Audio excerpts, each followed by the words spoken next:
Hello friends, வணக்கம். Welcome back to my channel. இன்றைக்கி நம்ம சேனலில் பார்த்தீங்கன்னா ஜெஸ்டேஷனல் டயபெட்டிஸில், அதாவது கர்ப்பகால நீரிழிவு நோயில் பாதிக்கப்பட்டவங்களுக்காக தான் இந்த வீடியோங்க. அவங்க எந்த மாதிரி உணவுகள் எடுத்துக்கிட்டால் அந்த நீரிழிவை நம்மளால் கண்ட்ரோல் பண்ண முடியும் அப்படின்றத நான் டிப்ஸாக கொடுக்க போகிறாங்க. பொதுவாக இந்த நீரிழிவு நோய் எப்போ வரும்னு பார்த்தீங்கன்னா 3வது மாதத்தில் நம்மளுக்கு தெரிய வரும். அப்போ ஒரு டெஸ்ட் எடுப்பாங்க இல்லையா, குளுக்கோஸ் டெஸ்ட்டு, அதெல்லாம் அப்போ நம்ம கண்டுபிடிச்சிடலாங்க. இந்த நீரிழிவு நோய் பார்த்திங்கன்னா டெலிவரி ஆனோடனே சரியாயிடும். அதுக்கப்புறமா சுகரும் நார்மல் ஆகிடுங்க. ஒருவேளை நம்ம இதை சரியாக கவனிக்காமல் விட்டுட்டோம் அப்படின்னா எதிர்காலத்தில் அம்மாவுக்கும் குழந்தைக்கும் சர்க்கரை நோய் வர்றதுக்கு வாய்ப்புகள் இருக்குங்க. இந்த நீரிழிவால் என்னென்ன ஆகலான்னு பார்த்தீங்கன்னா, குழந்தை அதிக எடை போட்டு நார்மல் டெலிவரிக்கு ப்ராப்ளம் வரலாம். அதுக்கப்புறம் கருசிதைவு இல்லை குறை பிரசவம், நிறை மாதம் ஒரு 8-9 மாதத்தில் குழந்தை வயிற்றுக்குள்ளே இறந்துடுறது, அந்த மாதிரி பிரச்சனை வரலாங்க. அதனால் ரொம்ப நம்ம கவனமாக இருக்கணும். இந்த நீரிழிவை கண்டிப்பாக நம்ம கண்ட்ரோல் பண்ணணுங்க.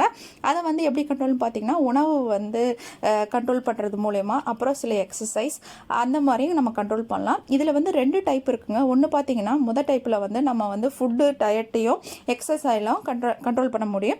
இரண்டாவது பார்த்தீங்கன்னா இன்சுலின் கொடுத்து தான் கண்ட்ரோல் பண்ண முடியும். இந்த கர்ப்பகால நீரிழிவு பார்த்தீங்க அப்படின்னா எதனால் வருது, அது காரணங்கள் என்ன அப்படின்னு சொல்லிட்டு நம்ம டீட்டெயிலாக ஒரு வீடியோ பார்த்துட்டோம். அதை போய் பார்க்காதவங்க பாருங்கள், டிஸ்கிரிப்ஷன் பாக்ஸ்லேயே நான் கொடுக்குறேன். கண்டிப்பாக ரொம்ப பயனுள்ளதாக இருக்கும். அதுக்கப்புறம் பார்த்தீங்கன்னா ரீசெண்ட் ரிசர்ச்சில் என்ன சொல்லியிருக்காங்க பார்த்தீங்கன்னா, விட்டமின் டி குறைவாலேயும் இந்த நீரிழிவு நோய் வரலாம் அப்படின்ட்டு இருக்காங்க. விட்டமின் டி கிடைக்கிறதுக்கு நீங்கள் என்ன பண்ணால், டெய்லி அதிகாலை அந்த செங்கதிர் வரும் இல்லையா, சூரியன் நேராக வர்ற அந்த செங்கதிரில் போய் ஒரு 15 நிமிஷத்துலேருந்து ஒரு 1/2 hour நீங்கள் நில்லுங்க. வயிற்றை ஓப்பன் பண்ணி அப்படியே நீங்கள் காமிக்கணும். நேராக சன்லைட் வயிற்றின் மேற்பகுதியில் படுற மாதிரி பார்த்துக்கோங்க. அப்போ நம்மளுக்கு நிறையா சன்லைட் கிடைக்க வாய்ப்புகள் இருக்குது. இதுதாங்க 2 காரணங்கள். இப்போ வாங்க நம்ம என்ன பண்ணலான்னு பார்க்கலாம். இப்போ ஒருவேளை கர்ப்பகால நீரிழிவு நோய் வந்துருச்சு அப்படின்னா நம்ம எந்த மாதிரி உணவுகளை சாப்பிடணும்னு பார்த்தீங்கன்னா, ப்ரோட்டீன், புரதச்சத்து அதிகமுள்ள உணவுகளை எடுத்துக்கணுங்க. அதுக்கப்புறம் ஃப்ரூட்ஸ், வெஜிடபிள்ஸ் சாப்பிட்ணும். இந்த ப்ராசஸ்டு ஃபுட்டெல்லாம் நீங்கள் சாப்பிடக்கூடாது. ஃபாஸ்ட் ஃபுட்டு, ஜங்க் ஃபுட்டு அதெல்லாம் சுத்தமாக நீங்கள் அவாய்ட் பண்ணணும். அதுக்கப்புறம் பொரிச்சது, வறுத்தது அதெல்லாம் நீங்கள் சாப்பிடக்கூடாது. அவித்து சாப்பிட்றது ரொம்பவே நல்லதுங்க. இந்த டயபெட்டிஸ் இருக்கிறவங்க என்னென்ன உணவுகளை சாப்பிடணுன்றதை டீட்டெயிலாக நான் கடைசியில் சொல்கிறேன். இப்போ என்ன மாதிரி ஹெல்த்தியான ப்ரெக்னென்சியை அவங்க ஃபாலோ பண்ணலான்னு பார்த்தீங்கன்னா, ஃபஸ்ட்டு எக்ஸசைஸ் பண்ணணுங்க. எக்ஸசைஸ் பார்த்திங்கன்னா ஒரு 30 minutes எக்ஸசைஸாவது இருக்கணும். ஆனால் நீங்கள் எக்ஸசைஸ் பண்ணுறதுக்கு முன்னாடி டாக்டர்கிட்ட டிஸ்கஸ் பண்ணி வச்சுக்கோங்க. டாக்டர்கிட்டே கூட நீங்கள் எக்ஸசைஸ் கேட்கலாம், அவங்க சொல்லிக் கொடுப்பாங்க. நிறைய ஹாஸ்பிட்டலில் பார்த்தீங்க அப்படின்னா ஃபிசியோதெரபிஸ்ட்டுன்னு இருப்பாங்க. டெலிவரி அப்போ உங்கள் கைனகாலஜிஸ்ட்டே அவங்கள ரெஃபர் பண்ணுவாங்க, போய் ஒரு தடவை பாருங்கன்னு சொல்லிட்டு. 7 மாதத்துக்கு அப்புறமா கண்டிப்பாக ஒன் டைம் நீங்கள் பார்க்கலாம். பார்த்தீங்கன்னா அதுக்குன்னு நார்மல் டெலிவரிக்குன்னு சில எக்ஸசைஸ் இருக்குது, அதை சொல்லிக் கொடுப்பாங்க. ஃபாலோ பண்ணால் ரொம்ப உங்களுக்கு யூஸ்ஃபுல்லாக இருக்கும். ரெண்டாவது ரொம்ப ரொம்ப முக்கியமான விஷயம், சில பேர் டயபெட்டிஸ் இருக்குது அதனால் சாப்பிடாமல் இருந்துடலாம் அப்படின்னு ரொம்ப ஈஸியாக நினச்சிருவோம். அது ரொம்ப ரொம்ப தவறான விஷயங்க. கண்டிப்பாக நீங்கள் சாப்பிட்ணும். சாப்பிட்னாலும் உங்களோட பிளட் சுகர் அதிகமாக வாய்ப்புகள் இருக்குங்க. ஸோ கண்டிப்பாக 3 மணி நேரத்துக்கு ஒரு தடவை நீங்கள் சாப்பிட்டுக்கிட்டே இருக்கணும். ஆனால் சாப்பிடும் பொழுது உணவில் ரொம்ப கவனம் செலுத்தணுங்க. கார்போஹைட்ரேட் இருக்கிற உணவுகளை அதிகம் தவிர்த்திடணும். அது எல்லாமே நம்ம டீட்டெயிலாக பார்க்கலாம். அடுத்தது 3வதாக கவனிக்க வேண்டிய விஷயம் பார்த்திங்கன்னா, ப்ரீநேட்டல் விட்டமின்ஸ் கொடுப்பாங்களே, அதை கண்டிப்பாக சாப்பிட்ணும். டாக்டர் கொடுக்குற எல்லா விட்டமின்ஸு, அதுக்கப்புறம் அயன், கால்சியம் டேப்லெட்ஸையும் நீங்கள் கண்டிப்பாக தவறாமல் சாப்பிட்டுட்டு வரணும். இந்த 3ம் பண்ணும்போது ரொம்ப ஹெல்த்தியான ப்ரெக்னென்சியை நம்ம மெயின்டைன் பண்ண முடியும். நீங்களும் உங்கள் குழந்தையும் ஆரோக்கியமாக இருக்க முடியும். அதுக்கப்புறம் பார்த்திங்கன்னா, இந்த பேக்கரி ஐட்டம்ஸ்லாம் இருக்குது இல்லையா, கேக்கு, அதுக்கப்புறம் மஃபின்ஸு, டோனட்ஸு, அந்த மாதிரி பேக் பண்ணதை எதுவும் சாப்பிடக்கூடாதுங்க. அப்புறம் பார்த்திங்கன்னா ஃப்ரைடு ஃபுட்டு, அப்புறம் சுகரி ஐட்டம்ஸ், இந்த இனிப்பான அந்த ஸ்வீட்டு, அதுக்கப்புறம் வேறு ஏதாவது பொருட்கள் இருக்கும் இல்லையா, அந்த மாதிரி சாப்பிடக்கூடாது. சோடா சாப்பிடக்கூடாது. ஜூஸ் சர்க்கரை போட்டு சாப்பிடக்கூடாது. அதுக்கப்புறம் பார்த்திங்கன்னா சுகரு, ஒயிட் ரைஸு அதெல்லாம் நீங்கள் சாப்பிடக்கூடாது. இப்போ 3 வேளையில் ஒரு வேளை ஒரு கைப்பிடி அளவு நீங்கள் ஒயிட் ரைஸ் எடுத்துக்கலாம். சரி ஃப்ரெண்ட்ஸ், இப்போ பொதுவான இன்ஸ்ட்ரக்ஷன் நான் கொடுத்துட்டேன். இனி எந்த மாதிரி உணவுகளை நம்ம சாப்பிட்ணும், உங்கள் உணவுகளை சேர்த்துணும் அப்படின்னு நான் சொல்கிறேன். உணவுகளில் மொத்தமாக 3 விதமான சத்துக்கள் இருக்குங்க. ஒன்று கார்போஹைட்ரேட், இன்னொன்று ப்ரோட்டீன், இன்னொன்று ஃபேட்ஸ், குட் ஃபேட்ஸ்ன்னு சொல்லுவோம். இப்போ கார்போஹைட்ரேட்ன்றது பார்த்திங்கன்னா அரிசி, அதுக்கப்புறம் கிழங்கு வகைகள், உருளைக்கிழங்கு, கருணக்கிழங்கு, வாழைக்காய், அப்புறம் இன்னும் அந்த மாதிரி கிழங்கு வகைகளில் இருக்கிறது கார்போஹைட்ரேட். ப்ரோட்டீன் பருப்பு வகைகள், கீரைகளில் இருக்கும். ஃபேட் நல்ல சத்துக்கள், அதாவது கீ, பட்டர் அந்த மாதிரி பொருட்களில் இருக்கும். நம்ம எதை அதிகமாக எடுத்துக்கணும்னு பார்த்திங்கன்னா ப்ரோட்டீனும் ஃபேட்ஸும் அதிகமாக எடுத்துக்கலாங்க. ஆனால் எதை கம்மியாக எடுத்துக்கணும்னு பார்த்திங்கன்னா கார்போஹைட்ரேட்ஸ். ஸோ டயபெட்டிஸ் இருக்கிறவங்க கண்டிப்பாக கார்போஹைட்ரேட்டை ஒரு 30% 35% மட்டும்தான் எடுத்துக்கணும். மீதி 65% இந்த ப்ரோட்டீனும் குட் ஃபேட்டும் நீங்கள் எடுத்துக்கலாம். இப்போ வந்து நான் சொல்ல போகிறது, இந்த டயபெட்டிஸ் இருக்கிறவங்க ஒரு நாளைக்கு எந்த மாதிரி சாப்பிட்ணும் அப்படின்னு நான் வந்து காலையிலேருந்து நைட்டு வரைக்கும் ஒரு கணக்கு மாதிரி சொல்லிடுறேங்க, சார்ட் மாதிரி சொல்லிடுறேன். அதாவது அவங்க தூங்கி எந்திக்கிறாங்க, ஒரு 8 மணிக்கு எந்திக்கிறாங்கன்னு வச்சுக்கோங்களேன். இது வந்து ஒருவேளை நீங்கள் முன்னாடி இருந்தீங்கன்னா டைமை மாற்றிக்கோங்க, நான் 8 மணிக்குன்னு அப்படி சொல்கிறேன். எழுந்த உடனே நீங்கள் வந்து ஒரு டம்ளர் பால் குடிக்கணுங்க. சுகர் இல்லாமல் பால் குடிங்க மிதமான சூட்டில். கூடவே வந்து என்ன பண்ணலான்னா, காஃபி டீ பழக்கம் இருந்துச்சு அப்படின்னா நீங்கள் வந்து ரஸ்க்கு, கோதுமை ரஸ்க்கு இல்லை கோதுமை ப்ரெட்டை எடுத்துகிட்டு அதை சாப்பிட்டிங்கன்னா இன்னும் 1 ஹவருக்கு உங்களுக்கு பசி தாங்குங்க. நான் எப்படி பண்ணுவேன் அப்படின்னா, காஃபி டீயில் வந்து இந்த மாதிரி தொட்டு சாப்பிட்டு பாலை நான் குடிச்சிக்குவேன். நீங்களும் அதே மாதிரியே ஃபாலோ பண்ணலாம். இது வந்து காலையில் எழுந்த உடனே நீங்கள் பண்ண வேண்டிய வேலைங்க. அடுத்ததாக நான் ஒரு விஷயம் சொல்ல மறந்துட்டேன். ஒரு நாளைக்கு நீங்கள் 3 மெயின் மீலு, 3 வந்து ஸ்நாக்ஸ் சாப்பிட்ணுங்க. இப்போ உதாரணத்துக்கு பார்த்திங்கன்னா, நம்ம 3 வேளை சாப்பிடுவோம் இல்லையா, அதை வந்து மெயின் மீலுன்னு சொல்லுவாங்க. இடைப்பட்ட நேரத்தில் சாப்பிட்றதுக்கு தான் வந்து ஸ்நாக்ஸ்ன்னு சொல்லுவோம்.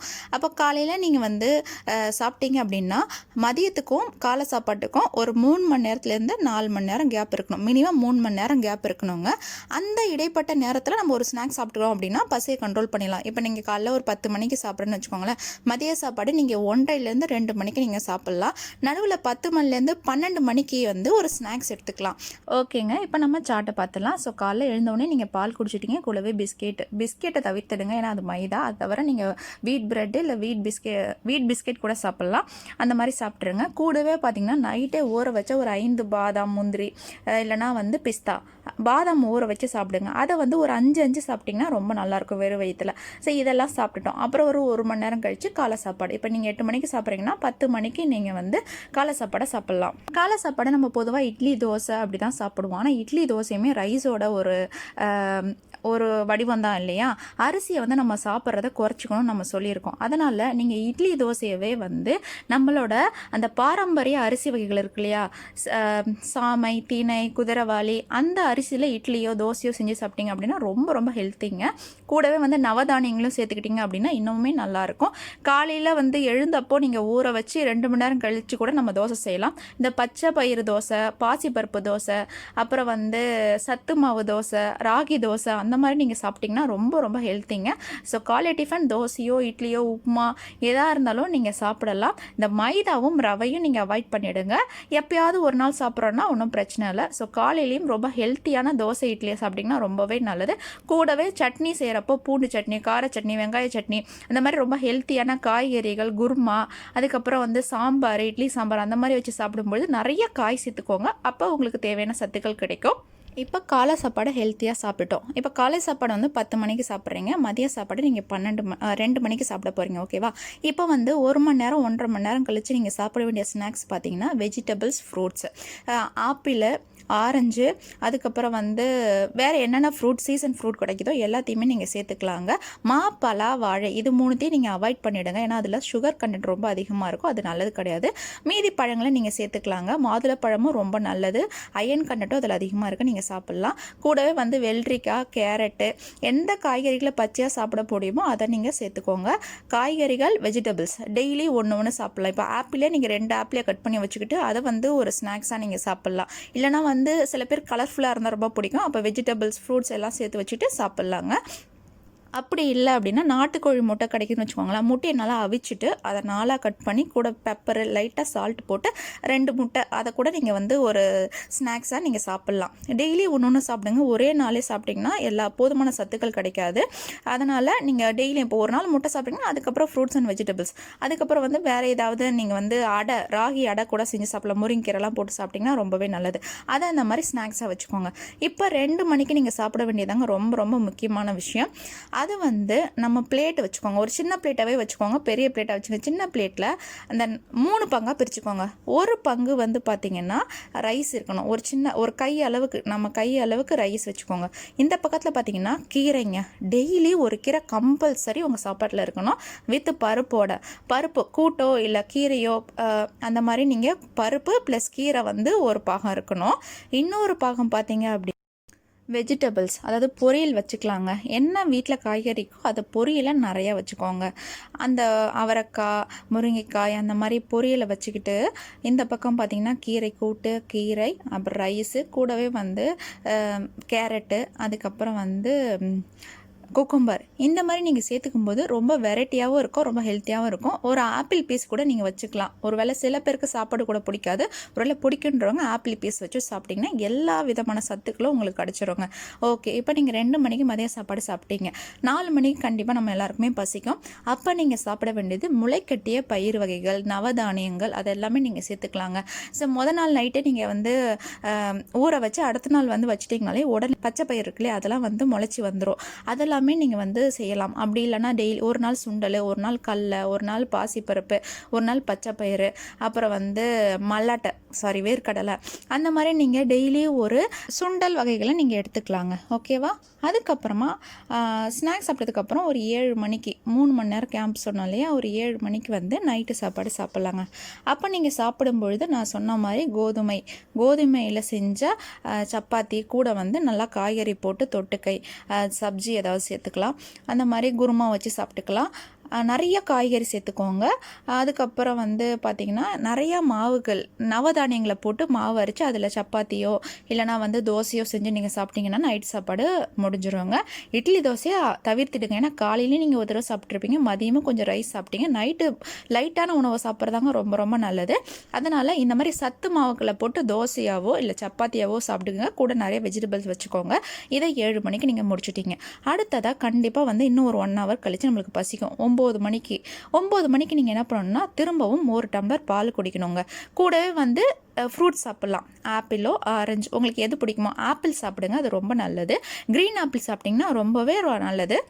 ஏதாவது ஒரு ஃப்ரூட் சாப்பிட்டு நீங்கள் தூங்கிடலாங்க, அவ்வளோதான். இதுக்கு நடுவில் ஏதாவது பசிச்சுது அப்படின்னா நீங்கள் ப்ரெட்டோ பிஸ்கெட்டோ எல்லாமே வீட்டில் இருக்கணும், அந்த மாதிரி நீங்கள் சாப்பிட்டுக்கலாம். அவ்வளோதாங்க. உங்களுக்கு ஒரு நல்ல ஐடியா கிடச்சிருக்கும். நீங்கள் நான்வெஜ் பிரியராக இருந்தீங்கன்னா மதிய சாப்பாடு கூட மீன் குழம்பு, அதுக்கப்புறம் மீனை வறுத்ததை அதிகமாக சாப்பிடாதீங்க. மீன் குழம்பு வச்சு நிறைய மீன் சேர்த்துக்கோங்க. சிக்கன் நிறையா சாப்பிட்லாம். இப்போ நம்ம 7 நாள் என்னும்போது நடுவில் சிக்கனையும் நீங்கள் கணக்கில் சேர்த்துக்கலாம். சிக்கனை குழம்பு வச்சோ இல்லைனா குருமா மாதிரியோ நீங்கள் வாரத்துக்கு 1 முறை 2 முறை சாப்பிட்லாங்க. அது மட்டும் இல்லை, மட்டனும் நீங்கள் எடுத்துக்கலாம். மட்டன் ஈரல்லாம் ரொம்பவே நல்லதுங்க. இந்த மாதிரி நீங்கள் சத்தானதை சாப்பிடும்பொழுது உங்களுக்கும் குழந்தைக்கும் ரொம்ப நல்லது. அது மட்டும் இல்லை, பன்னீர் நீங்கள் சாப்பிட்லாம், பாலக் சாப்பிட்லாம். ஸோ இதெல்லாம் கண்டிப்பாக நீங்கள் ஃபாலோ பண்ணுங்கள். ஜூஸ் குடிக்கிறத அவாய்ட் பண்ணிடுங்க. முடிஞ்ச வரைக்கும் பழங்களை நீங்கள் அப்படியே சாப்பிடுங்க. ரொம்ப உங்களுக்கு ஜூஸ் குடிக்கணும்னு தோணுச்சுன்னா லெமனை சுகர் ஆட் பண்ணாமல் சாப்பிட்லாம். அப்படி இல்லைன்னா நீங்கள் ஜூஸ் போட்டாலும் சுகரை ஆட் பண்ணாமல் குடிங்க. அவ்வளோதான் ஃப்ரெண்ட்ஸ், உங்களுக்கு கிளியராக ஒரு ஐடியா கிடச்சிருக்கும் எந்த மாதிரி சாப்பிட்லாம் அப்படின்னு சொல்லிட்டு. நீங்கள் சார்ட் போட்டுக்கோங்க. சார்ட் போட்டுக்கிட்டு இந்த 7 நாட்களுக்கும் 7 விதமான உணவுகளை போட்டுட்டு அதைப்படியும் நீங்கள் சமைச்சு சாப்பிட்டீங்க அப்படின்னா ரொம்பவே நல்லது, ஈஸியாகவும் உங்களுக்கு இருக்கும். இந்த வீடியோ உங்களுக்கு கண்டிப்பாக பயனுள்ளதாக இருக்கும்னு நம்புகிறேன். இந்த மாதிரி வேறு ஏதாவது இன்ட்ரெஸ்டிங்கான வீடியோஸ் வேணும் அப்படின்னாலும் நம்ம சேனலை சப்ஸ்கிரைப் பண்ணி வச்சுக்கோங்க. அது மட்டும் இல்லை, ஏதாவது உங்களுக்கு டவுட்ஸ் இருக்குனாலும் கமெண்ட் பண்ணுங்கள், நான் ரிப்ளை பண்ணுவேன். வேறு ஒரு யூஸ்ஃபுல்லான வீடியோட உங்களை மீண்டும் சந்திக்கிறேன். பாய், தேங்க்யூ.